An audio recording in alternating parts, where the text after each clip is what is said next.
eu vou pedir o pessoal que projeta aqui, que não projete ainda Mateus 12, não vamos ler Mateus 12 agora. Projete, por favor, Isaías 35. A gente precisa dar uma introdução nesse milagre que é do homem da mão atrofiada.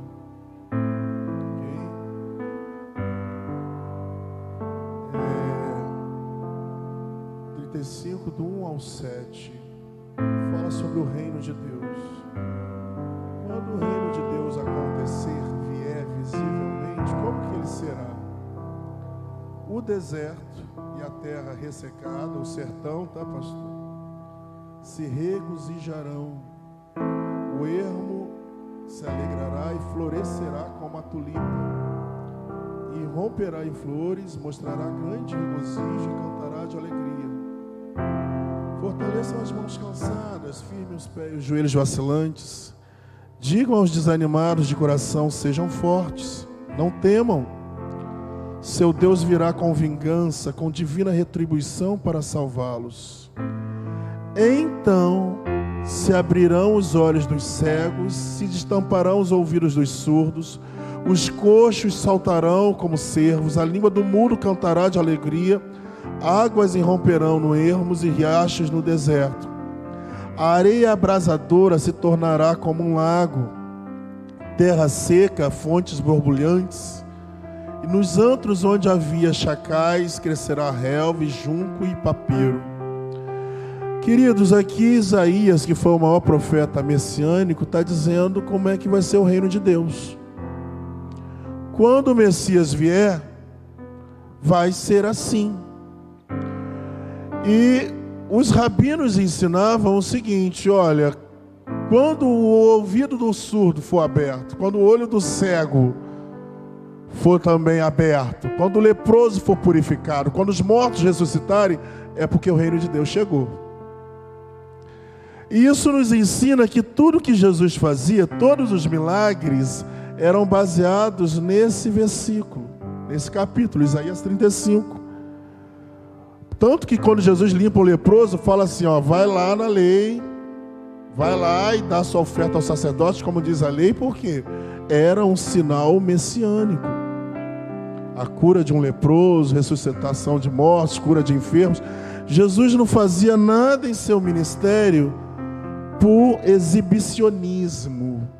Ele não se exibia, mas ele mostrava com sinais irrefutáveis que o reino de Deus chegou. Obrigado, minha santa.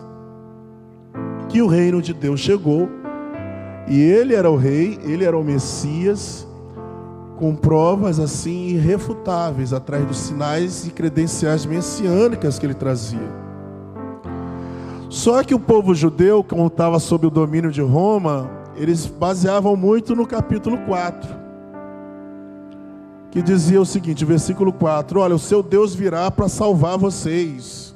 Eles esperavam um Davi, um Messias militar, que libertasse eles do jugo de Roma. Só que vinha uma outra coisa. Coloca aqui, por favor, Isaías 33, meu santo.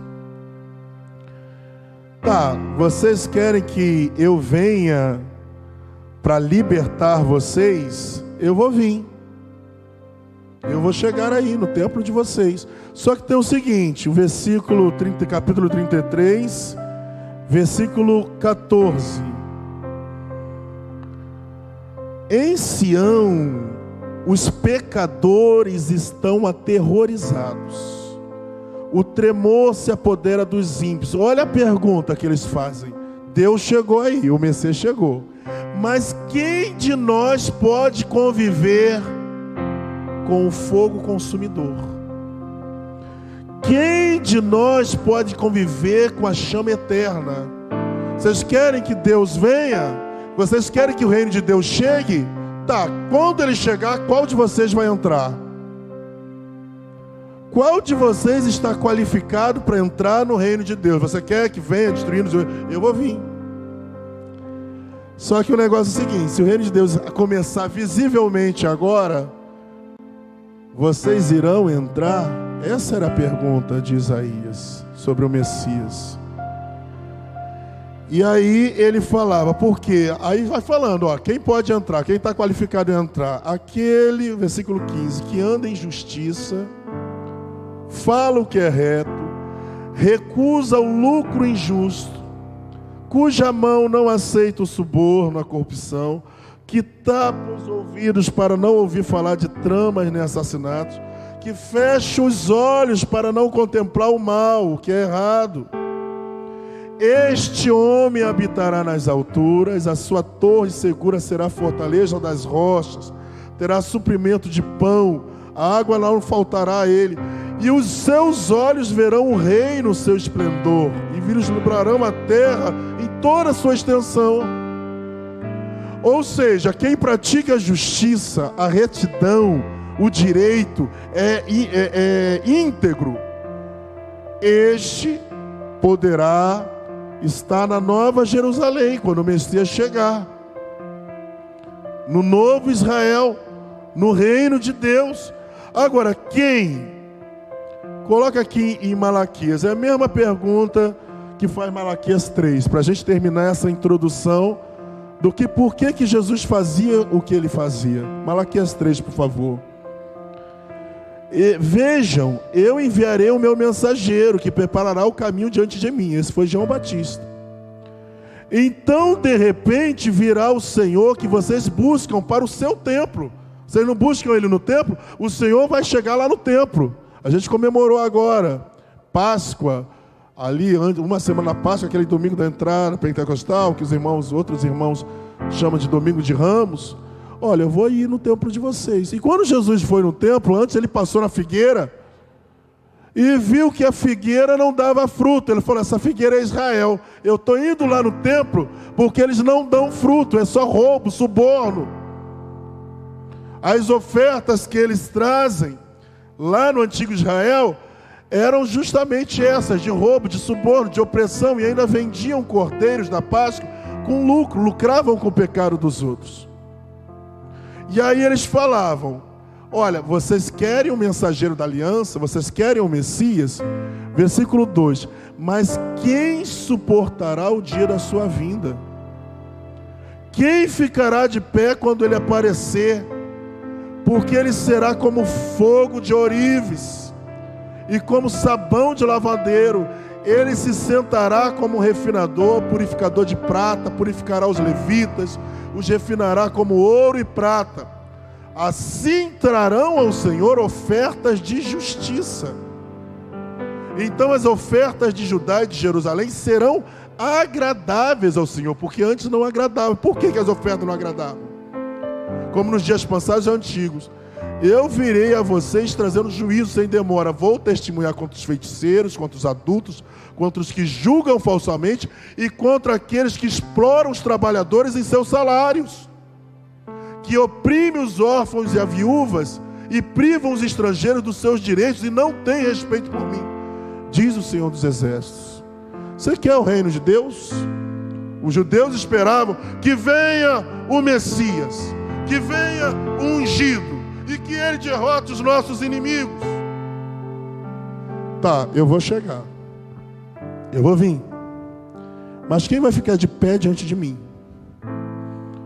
O que vai sobrar?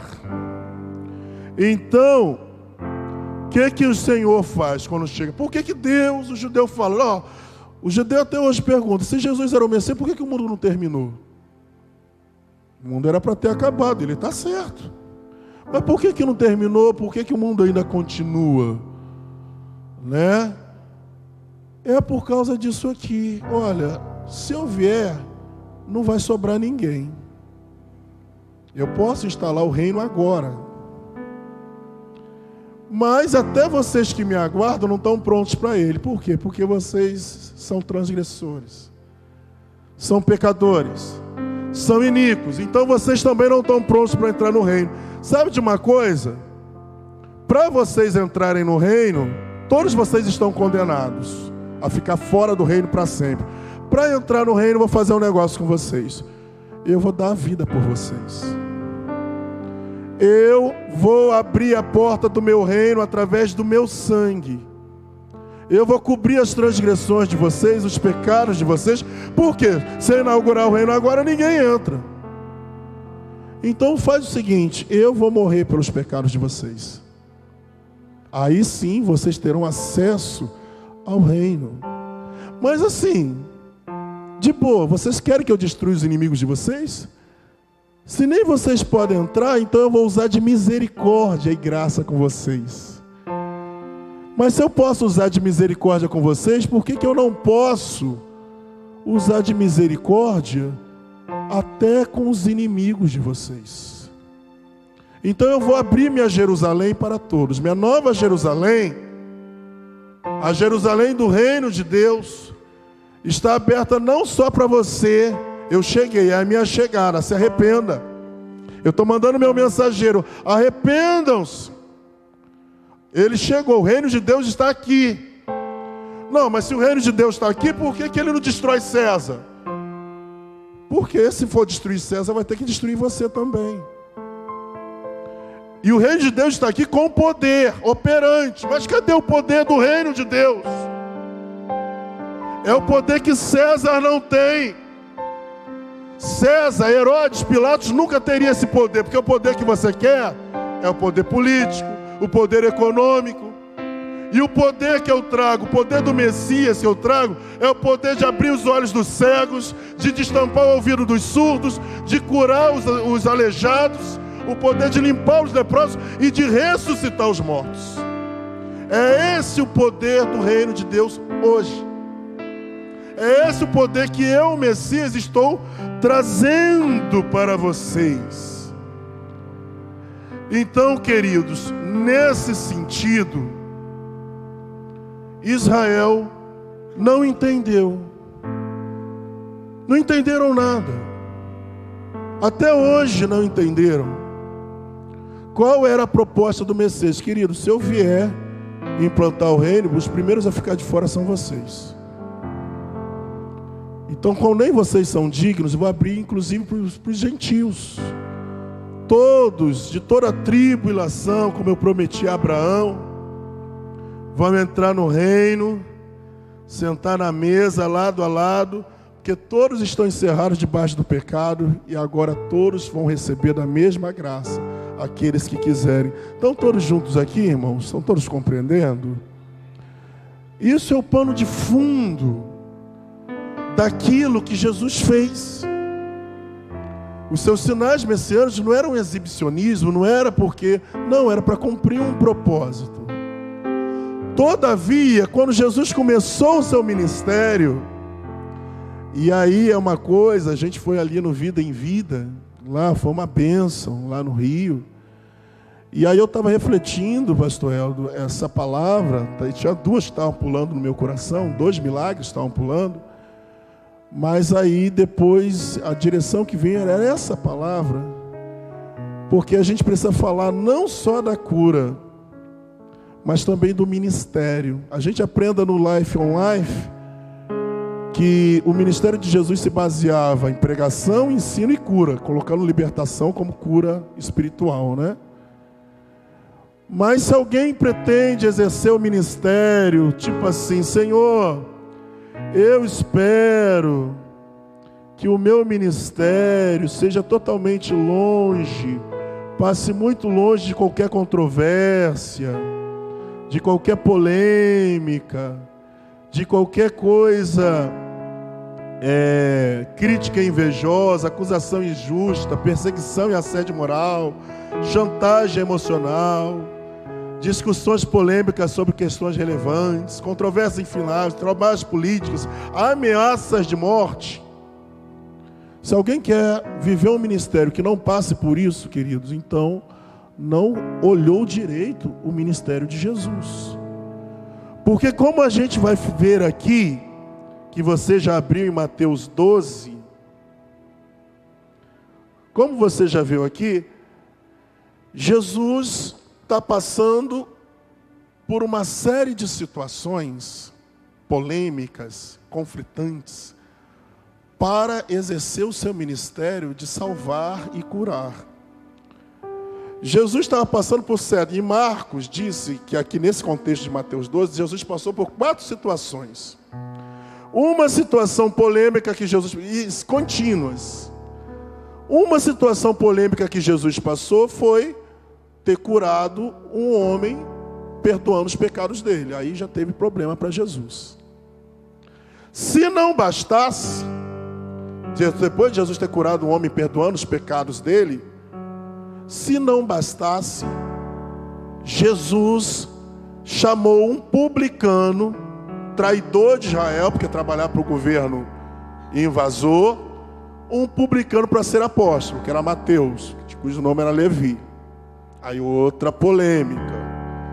A outra polêmica de Jesus também, queridos, foi quando os seguidores de Jesus não estavam jejuando. Assim, 4 polêmicas que Jesus vai, e que essa última, que é a cura do homem no sábado, é a última. Mas os seguidores de Jesus não jejuavam. Outra polêmica. Jesus falou: como é que pode jejuar numa festa? Eu estou com eles, a gente está em festa aqui. Mas uma última polêmica nessa região foi quando esse versículo 1 de Mateus 12 acontece. Vamos ler? Olha essa última polêmica aqui. Naquela ocasião, Mateus 12, 1, Jesus passou pelas lavouras de cereal no sábado. Diga sábado, por favor.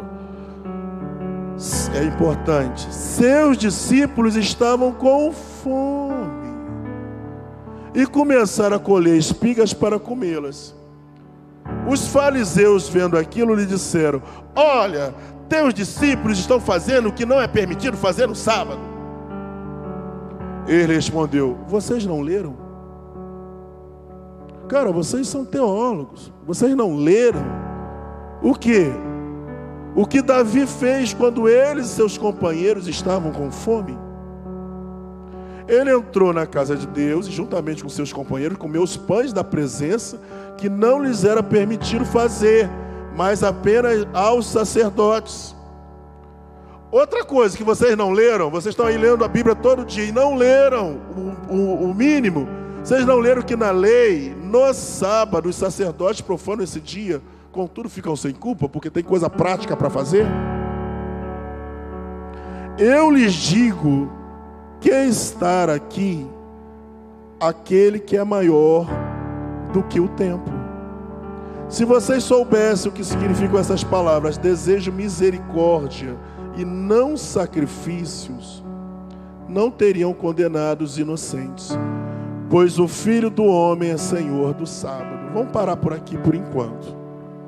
Olha só a quinta controvérsia, gente. Tinha lá os rabinos. O rabino era a pessoa que era responsável por interpretar a lei e ensinar o povo a praticar. Cada rabino tinha seu modo de interpretar a lei. Um rabino falava: olha, no sábado você pode andar 1 quilômetro, mas não pode lavar a louça. Outro falava: não, você pode lavar a louça, mas não pode sair de casa, só para ir no templo. Cada rabino tinha seu modo de interpretar a lei, e esse modo de interpretar a lei chamava-se jugo do rabino. O que era o jugo? Era a maneira que o rabino interpretava a lei. Quando você seguia um rabino, você seguia o jugo dele. Está claro até aqui, irmãos? Sim? Seguia o jugo do rabino. Uns rabinos tinham jugos mais suaves, mais assim tranquilos, outros eram bem rigorosos na sua prática, na sua observação. E aqui tinha uns que falavam: olha, no dia do sábado, se uma pessoa estiver doente e um médico for lá curar ela, está errado. A pessoa está doente no sábado, deixa como está. No sábado, não pode nem um médico atender um doente. E Jesus vem, queridos, confrontando esse absurdo. Jesus vem confrontando esse absurdo, porque Jesus estava claro para Jesus o seguinte: olha, a instituição mais antiga do mundo, que é o sábado, que foi Deus que instituiu, ela serve para uma coisa: servir o homem.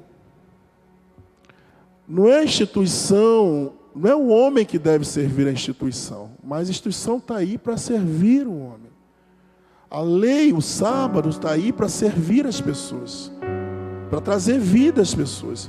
Não o contrário, as pessoas estão aí para servir ao sábado.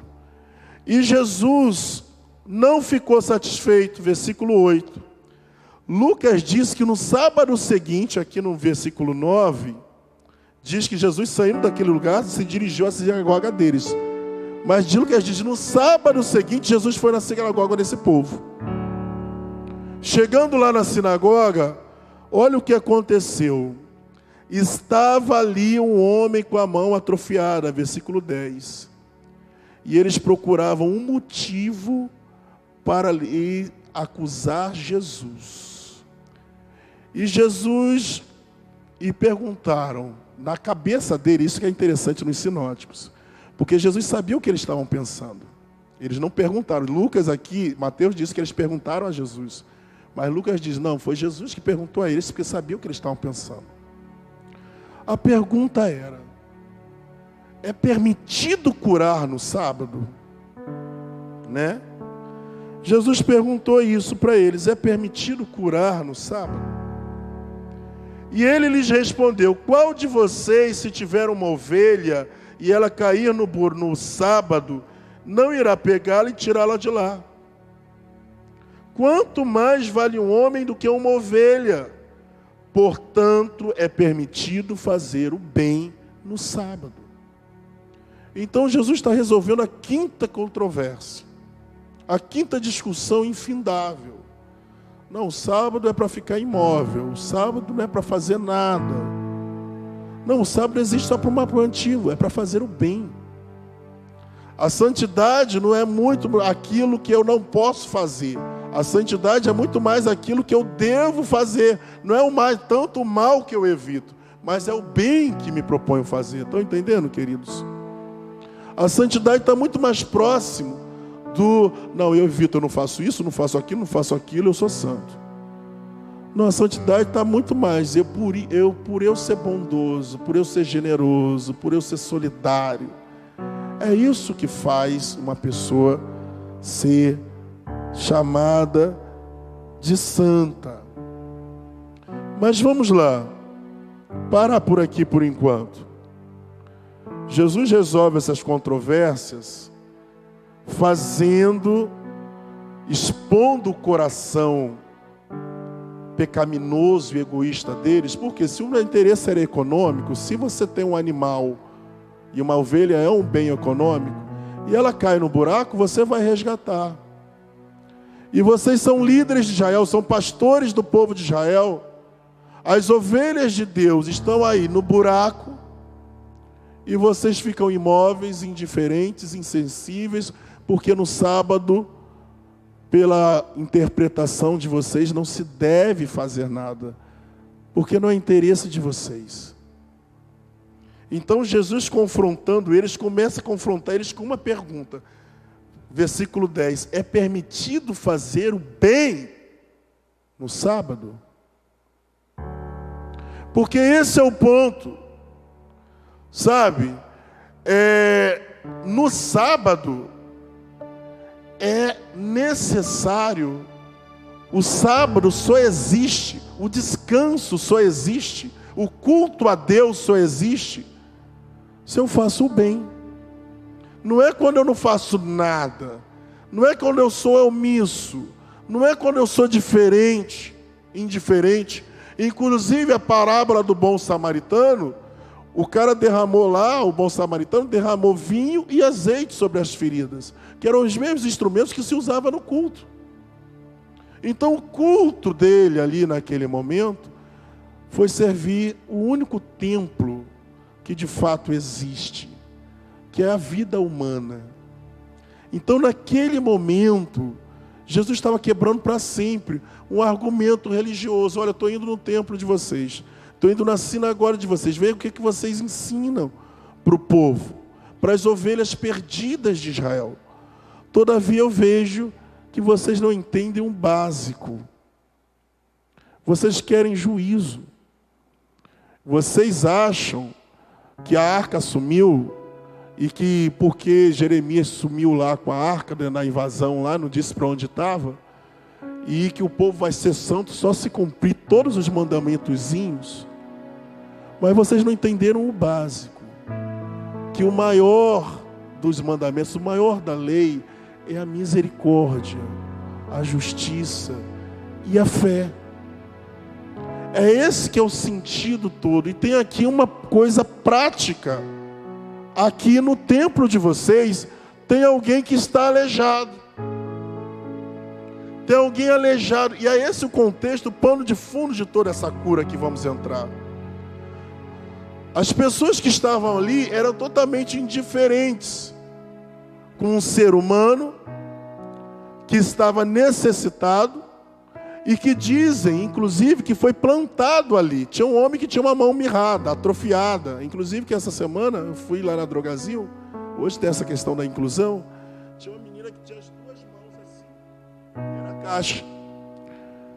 Mas naquele tempo, irmãos, uma pessoa que tivesse uma mão mirrada, defeituosa, ela não conseguiria trabalho, porque a cultura, a economia era rural. Então, como é que na lavoura uma pessoa vai trabalhar se ela não tem uma mão boa? Como é que na pecuária uma pessoa vai trabalhar? Então a pessoa via a si mesmo como uma pessoa inútil. Via a si mesmo como uma pessoa que era um peso para a família. Via a si mesmo como uma pessoa que era um peso para a comunidade, que deveria ser sustentada pela família ou que deveria mendigar. Era essa a condição. E aí o Senhor Jesus chega lá naquela sinagoga. Quando ele entra, ele vê um homem com a mão mirradinha. E aí quando ele vê, dizem alguns comentaristas que aquele homem foi plantado ali. Por quê? Porque eles queriam pegar Jesus. Já estavam cheios de Jesus. Jesus já tinha perdoado os pecados de um homem. Jesus já tinha falado sobre quebrado o sábado 2 vezes, porque a necessidade humana está acima das regras, das instituições. Jesus já tinha aceitado um pecador no seu grupo apostólico. Aí eles falaram assim: sabe de uma coisa? Vamos pegar ele. Vamos botar aqui alguém que a gente não aceita comumente. Apesar de só o sacerdote não poder ter defeito, as pessoas que tinham defeito naquele tempo eram vistas como amaldiçoadas. Aí o Senhor já tinha esse preconceito. Ele não era bem visto na sinagoga, não era bem visto na comunidade. Não podia trabalhar, era um peso. E ainda tinha um outro peso social. A Bíblia diz bem claro em Lucas que era a mão direita dele, gente. A mão direita era a mão do acordo. A mão direita era a mão que ele fechava contratos. A mão direita era a mão, naquele tempo, o pessoal botava uma bacia assim, e as pessoas não tinham talher, comiam com a mão. A mão esquerda era a mão da higiene corporal. A mão direita era a mão que todo mundo pegava da mesma vasilha para comer. E como é que ele vai meter a mão esquerda no prato que todo mundo come? Seria visto como nojento. Então era um homem excluído. Quando Jesus entra naquela sinagoga, diz aqui o versículo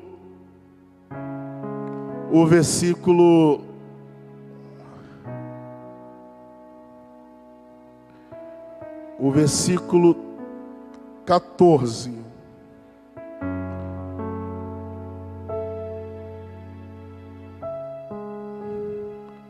Não, versículo 10. E Jesus se dirigiu à sinagoga deles e estava ali um homem com a mão atrofiada. A primeira coisa que Jesus viu quando tinha um homem com a mão atrofiada, a primeira coisa que Jesus viu foi notar aquela pessoa. Às vezes as pessoas só precisam ser notadas, irmãos. Porque esse homem aqui aleijado, esse homem deficiente, ele era um homem invisível. Invisível economicamente, que ele não podia trabalhar naquela cultura, naquela sociedade. Era invisível espiritualmente, religiosamente, porque ele nunca poderia ser sacerdote, até porque não nasceu isso, mas era também visto como um homem amaldiçoado. E ele também era invisível comunitariamente, ele jamais poderia sentar à mesa, nem na família dele ele podia sentar à mesa. Como é que vai comer com os outros com a mão esquerda?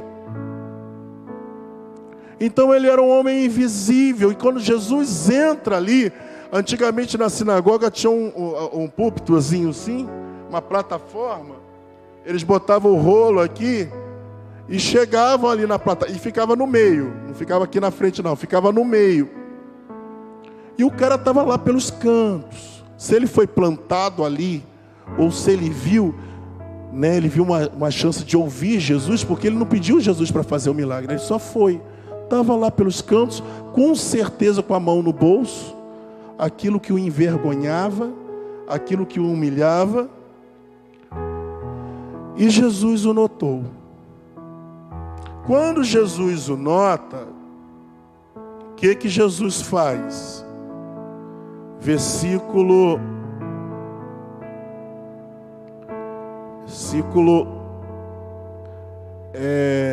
13. Ele disse ao homem: estenda a sua mão. Irmãos, mas aqui tem um processo interessante de cura entre os sinóticos. Jesus primeiro nota, tira aquele deficiente da invisibilidade dele. Jesus olha para ele. Ele tenta se esconder porque tinha vergonha do seu defeito, né? Jesus olha para ele. Mas aqui em Lucas diz o que Mateus não diz, que Jesus manda: fica em pé. Quando Jesus fala fica em pé, o cara tinha o quê? Que fazer o quê, irmãos? Se posicionar. Ficar em pé quer dizer se posiciona. Porque se você está plantado aí pela tramóia da religião, os religiosos não querem saber de você, não querem saber nem da Bíblia. Eles leem, mas não querem praticar a misericórdia. E Tiago diz que a única religião que Deus aceita não é aquela que quer nos religar a Deus, porque não existe. O único que nos religa a Deus é Jesus Cristo. Mas Tiago fala, a única religião aceitável para Deus é aquela que nos religa ao nosso semelhante, aos órfãos e às viúvas, e nos faz seguir incontaminados com o mundo. A religião verdadeira que o Pai aceita não é aquela que nos religa a Deus, porque nenhuma faz isso, mas aquela que é aceitável, que nos concede a misericórdia de nos religar ao próximo, ao semelhante, ao que sofre. E eles não estavam querendo praticar a misericórdia. E eles aí armaram: você está sendo manipulado. Para cuidar de você ninguém quer. Agora para te manipular, para me pegar, e você tem uma escolha. Você está doentezinho, mas nesse momento essa tua doença está te trazendo um lucro. Qual é o lucro? Pela primeira vez você foi notado pelos líderes gananciosos. Pelo menos, eles me chamaram para pegar Jesus. Agora eu tenho um lugar na sinagoga. Antes não tinha. E você tem que se posicionar. Ou você vai fazer parte dessa trama, a trama da doença, a trama da morte, que te traz ali algum benefício. Sabe, você é notado, foi visto, ou vai fazer parte do meu plano. Você tem que se decidir.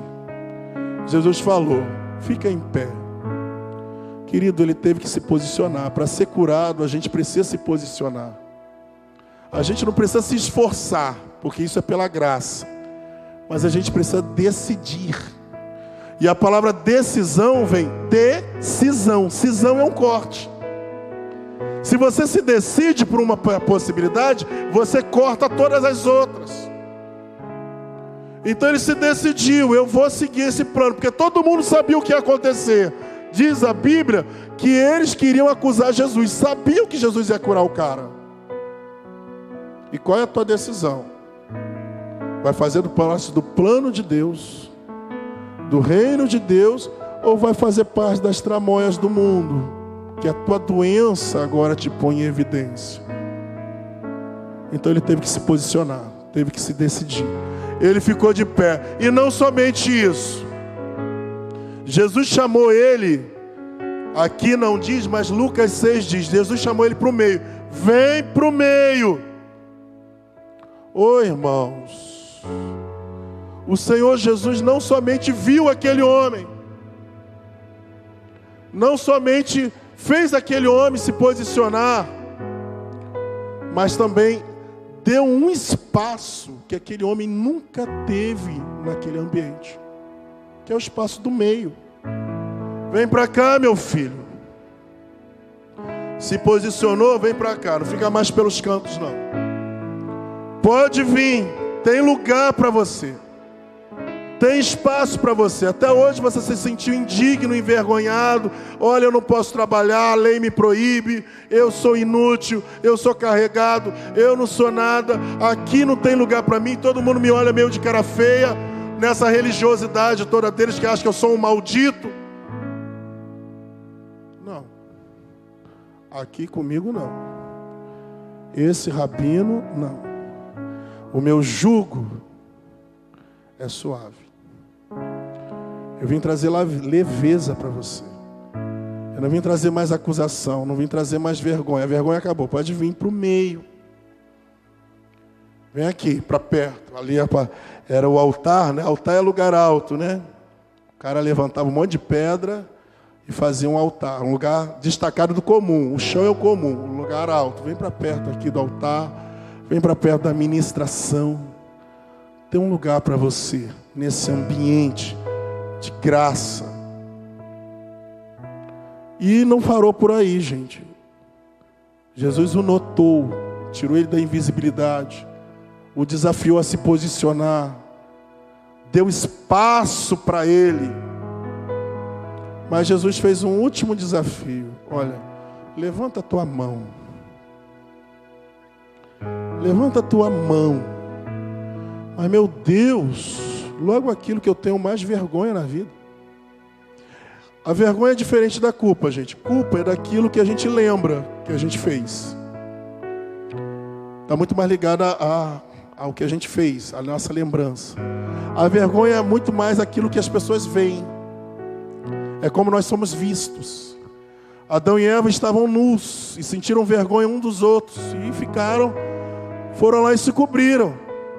E se esconderam. Esse cara estava se escondendo ali o tempo todo. Estava lá, fora, depois entra, fica por ali. E agora, quando vem, mão no bolso, né? Eu conheci uma pessoa com a mão mirrada.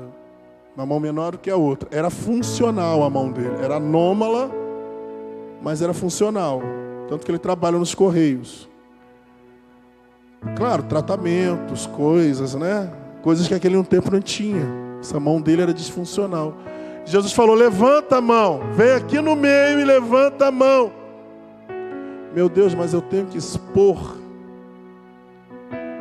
Eu tenho que expor no meio da congregação. E que congregação, hein? A congregação cheia de juízes, sem misericórdia. Aí ele tinha que se posicionar de novo. Olha, eu vou temer a Deus ou aos homens? Se ele me chama é porque ele me justificou. Se ele me chama é porque ele me aceitou. Se os outros não me aceitam, qual que mais tem mais peso? Não tem nenhuma condenação mais para mim. Não há nenhuma condenação para quem está em Cristo Jesus. Nenhuma condenação. Se ele me chama é porque ele não me condena. Ele não me vê como um maldito, um amaldiçoado que não deveria estar aqui. Ele me dá espaço. Se os olhares me condenam, é porque eles já estão condenados. Quem me condena já está condenado, porque não crê no que eu criei. Então, nesse sentido, queridos, Jesus, quando manda aquele homem levantar a mão, olha que coisa interessante, pastor Elvio. Essa mão desse homem simbolizava, sabe o que, gente? O sistema religioso de Israel. Do mesmo jeito que essa mão era improdutiva, disfuncional, não gerava vida, aquele sistema religioso também não. A gente aprende que no legado de vida, que todos nós, muitas vezes, a nossa doença é gerada por um sistema familiar adoecido, gerada por um sistema político adoecido, um sistema religioso adoecido, e a gente acaba virando uma parábola, né? Esse homem com a mão disfuncional era como Israel, o sistema religioso israelita, cheio de coisa, mas não funcionava, não gerava vida, não trazia nada de novo. E Jesus, quando manda ele levantar a mão, está dando uma última oportunidade, não só para aquele homem, mas para aquela comunidade. Porque Jesus diz que foi a semana seguinte naquela sinagoga, não só por causa daquele homem, mas também por causa daquela comunidade. Dá mais uma chance. São 5 chances que eles tiveram. A última chance é essa. Olha, pode curar, pode fazer o bem no sábado. Jesus desafiou. E Jesus não temendo retaliações, não temendo ameaças, porque Jesus aqui, a partir desse momento, queriam matar Jesus.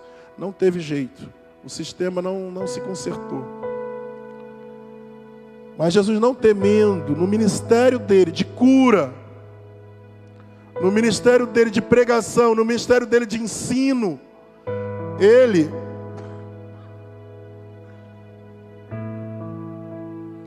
teve que enfrentar polêmicas, controvérsias, perseguições, mas por causa de uma única alma, de uma única vida,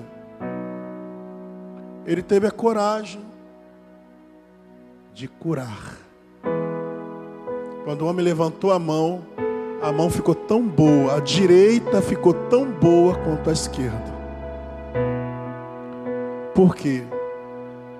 Porque esse processo pessoal da cura, ele precisou se posicionar e obedecer em tudo a Jesus, e não ao sistema que o adoecia. Mesmo sentindo muita vergonha, aquilo que ele mais queria esconder, aquilo que não o deixava orgulhoso, aquilo que atrapalhava a sua vida, mas o isolava, ele obedeceu a Jesus. E ele saiu curado. Ele foi impactado pelo reino de Deus que já estava presente. Os demais continuaram em seu sistema. E só foi piorando, gente. Daí da frente, se você for lendo, chama Jesus de Belzebu, tramóia de matar Jesus. Depois que Jesus cura Lázaro, então, aí fica muito pior. Não teve jeito. Todo mundo entendeu, queridos? O caminho de Deus para a cura é, mesmo a gente estando numa sociedade doente, uma cultura doente, que nos adoeça, um sistema doente, político, religioso, econômico, como o sistema econômico adoece as pessoas, a ansiedade, o pânico, a insegurança financeira, todo esse pano de fundo, sabe? A boa notícia, qual é a boa notícia? Não é que vai ter mais crise, que vai ter mais guerra, que o mundo vai acabar. A boa notícia é: o cego enxerga, os mudos falam, os aleijados andam, voltam a ter mobilidade e funcionalidade. Sabe, os leprosos são curados. E aos pobres é anunciado o reino de Deus. Pastor, por que os pobres? É preferencial pelos pobres, que nem aquela teologia? Não, queridos, nada disso. Aos pobres, porque os pobres que mais se lascaram com a queda. Os pobres que foram mais quebrados. A queda quebrou mais a vida dos pobres. Né? Os pobres que sofrem mais os malefícios do pecado que entrou no mundo. Jesus falou: ai de vós, rico, você já tem a consolação tua. Você já tem o seu pequeno céu, mas os pobres não têm nada, só a esperança. A esperança nesse reino de Deus, nessa nova Jerusalém, que para isso tem que se decidir, sabe? Tem que, por mais que você esteja naquela tramóia, seja manipulado pelo sistema, esteja ali sem culpa, olha, não é minha culpa, o sistema me botou aqui, no canto isolado, mas útil para atacar o reino de Deus. Todos nós temos uma escolha. Todos nós temos uma escolha, uma esperança. E eu gostaria que você ficasse de pé.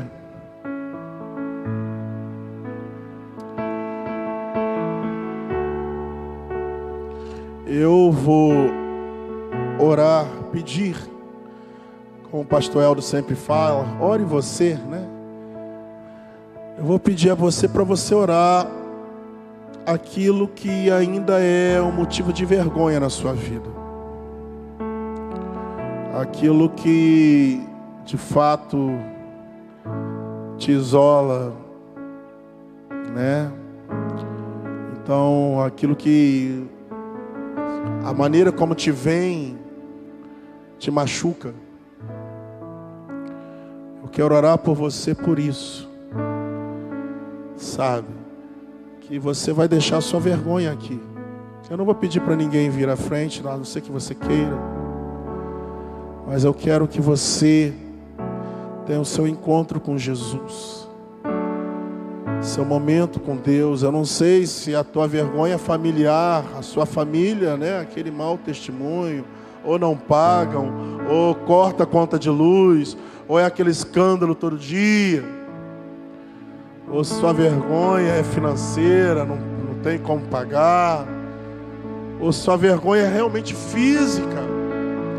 Você não aceita o que aconteceu com você, o seu cabelo caiu, ou você ficou mais forte ou ficou mais magro fisicamente, é a sua aparência, ou a sua vergonha é o seu estudo, querido. Eu não sei, meu Deus, todo mundo já estabilizou, mas meus estudos, eu não tenho formação, inteligência. Querido, Jesus te chama para perto dele. Perto dele. Olha, tem ambiente para você.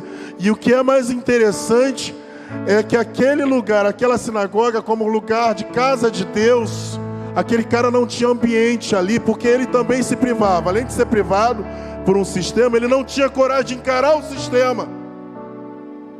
Mas hoje é um chamado para todos nós, para encararmos todos os bloqueios que nos privam de viver no ambiente de Deus, o melhor de Deus para nós. Não, eu não vou porque eu não sou estudado, eu não vou porque eu não tenho dinheiro, eu não vou porque... Por quê? Deixa eu aqui. Tenha o seu momento de oração com o Senhor.